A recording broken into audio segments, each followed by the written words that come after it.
May it please the Court, good morning, Your Honors. Good morning. Mark Wolin on behalf of the appellant, and I'd like to reserve 3 minutes for rebuttal, Sure. please. Thank you.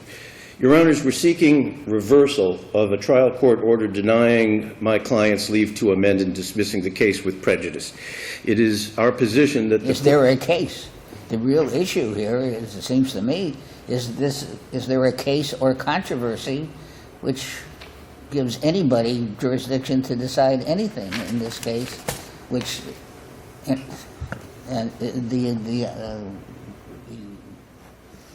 obvious answer, it seems to me, to the question posed by you is, so what? Well, let me try to address the Court's question as I understand it, so what? It would seem to me so what is very important. The heart of our case is that the county passed an ordinance inconsistent with state statute. But that's no longer... We're with you on all that, but Okay. let's say, once they go back and do everything by ordinance. Yes. Now the question is, let's look, do you have any damages or any claim for what occurred before the correction to your previous claim? Not damages, but an inherent constitutional violation that raises... Which is what? What is it? Sure. We started off with an The unconstitutional... question, you say that for X months there was an unconstitutionally established board. Yes. And the question that I would... So? Okay, so...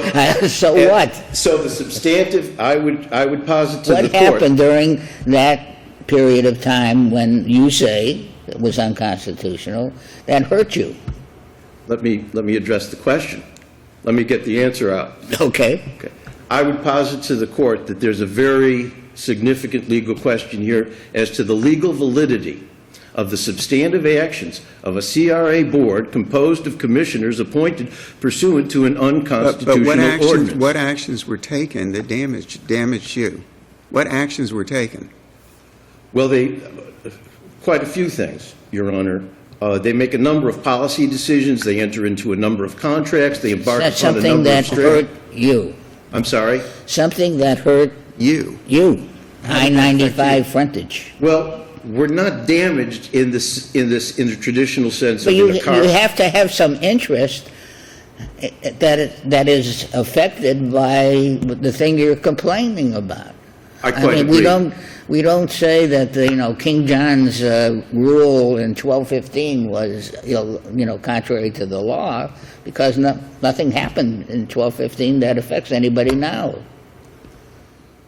The damage to the client, and I would prefer to state it as an adverse effect rather than damages. It's got to be cognizable by the law. It doesn't say, adverse effect is I'm walking around in a community development area which is the governing board is unconstitutional, and my gorge rises at this. Of course, I understand. That's not enough. It's my position that the unconstitutionality of the ordinance how do I say this? Compromise the You're having a lot entire... of trouble, aren't Allow you? me to do it, Judge. I'll do it. Compromise the entire integrity of the process. But that is integrity of the process. Yes. is not. We don't have cases that say I want a declaration that this is what's going on in this country is. Let me put it this way. What did the improperly constituted board do that harmed your client, and how? That a court of law can redress? Well, I think in terms of contracts that the agency entered into, to policies that they embarked on. Did they enter into a contract with you that you wish to get out of because the board was unconstitutional? As you asked the question, Your Honor, no. Okay. No. But it's my position. Look, our case is pretty simple.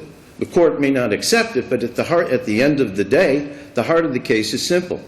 Can a county create a CRA? Allow me to finish, Your Honor. Can the county? But you said we all understand that that's what your question is. The question is, the answer is, however, not for the court.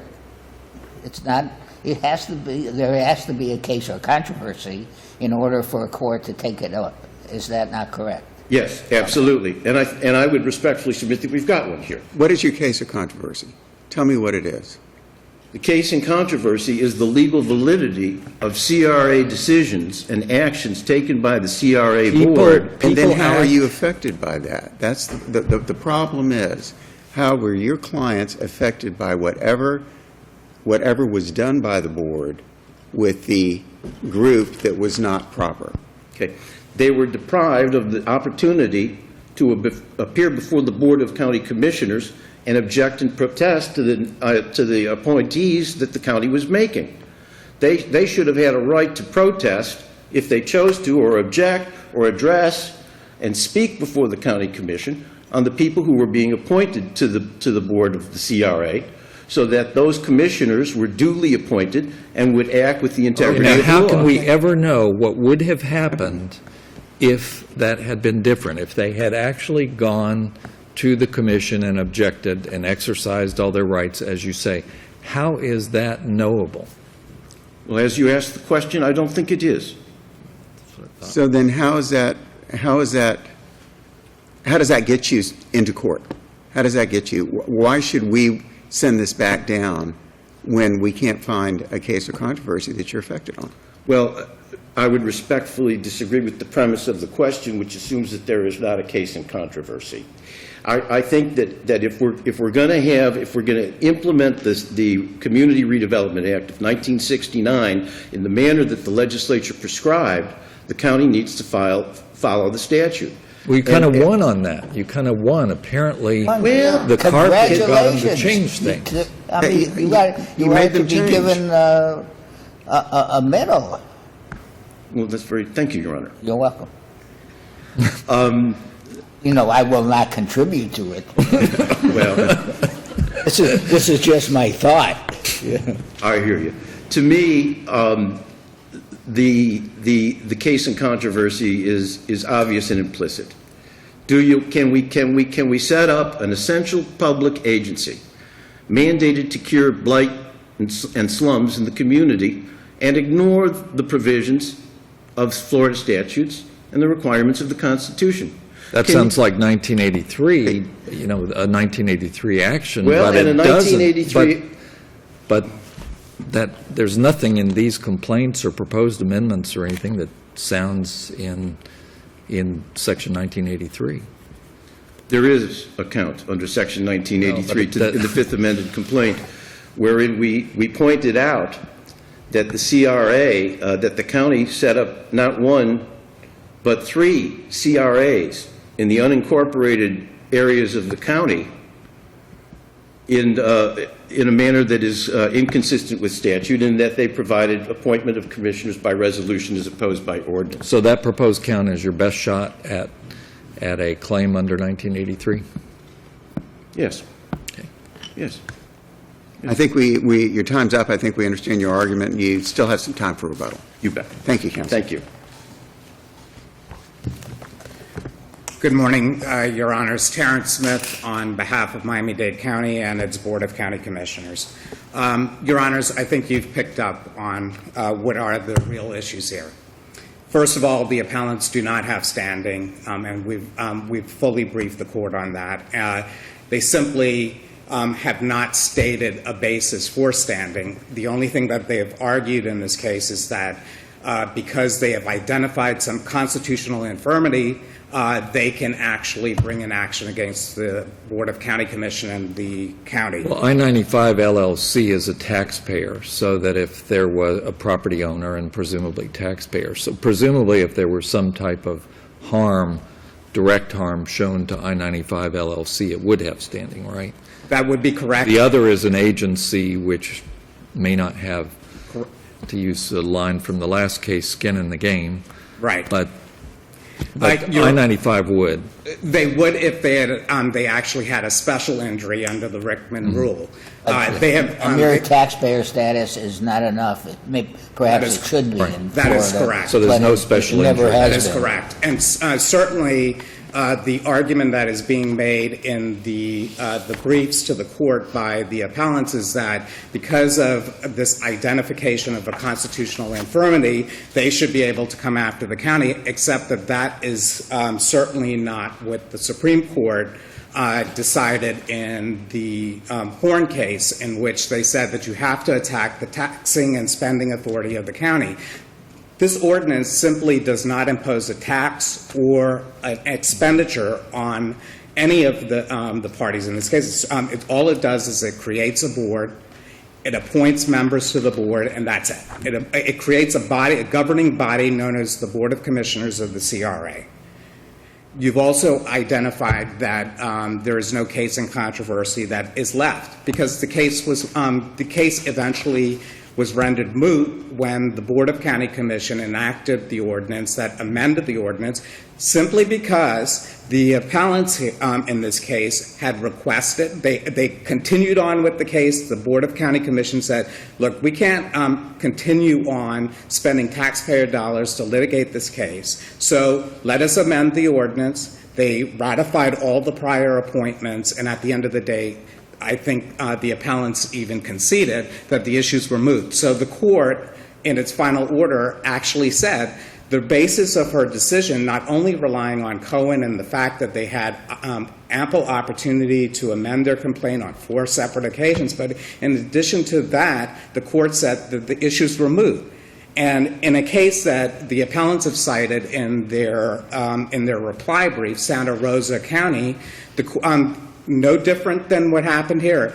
In that case, the county conceded that the issues were moot, and the court came to the conclusion that there were no bona fide actual or present need for a declaration to find that the ordinance was unconstitutional. The bottom line is that the issues are moot in this case. So we are requesting from this court that it find that not only that the appellants have do not have standing in this case. They certainly don't have taxpayer. They have not identified a constitutional violation that relates to our taxing and spending authority. But in addition to that, the issues are moot. The case should be over, and the final order upheld. Thank you, counsel. Thank you. Mr. Wall? My rebuttal, Your Honors, would be as follows. What if an unconstitutionally composed CRA engages in a series of substantive actions, decisions, contracts, without any legal authority?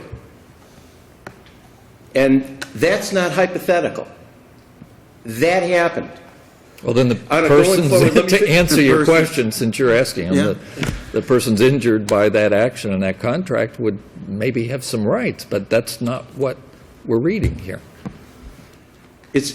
I would submit to the court that it is a public wrong for an agency unlawfully, unconstitutionally composed to engage in a series of legislative and administrative acts without legal authority.